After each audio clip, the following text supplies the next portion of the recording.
নমস্কার বন্ধুরা, আজ আমরা আলোচনা করব ব্যাঙ্ক নিফটি নিয়ে।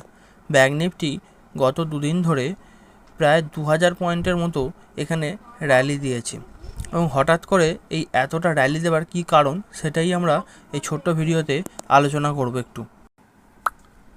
ব্যাঙ্ক নিফটি গতবারে যে হাই করেছিল সেই হাইকেও ব্রেকআউট করেছে এবং গতকাল দেখা গেছে সমস্ত ব্যাঙ্কিং স্টকগুলোতে একটা ভালো র্যালি দেখা গেছে। HDFC bank, Axis bank, ICICI bank, এই সমস্ত ব্যাঙ্কে যে একটা বেশ ভালো 2 থেকে 3% একটা পজিটিভ র্যালি দেখা গেছে।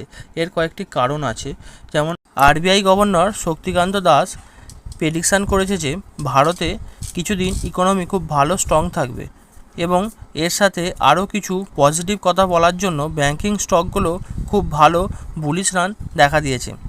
আমাদের পোর্টফোলিও সেইভাবে পজিটিভ থাকেনি, নেগেটিভই ছিল।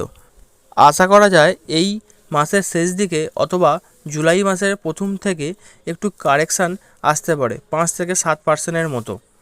দেখা যাক মার্কেট এবার কীরকমভাবে চলে।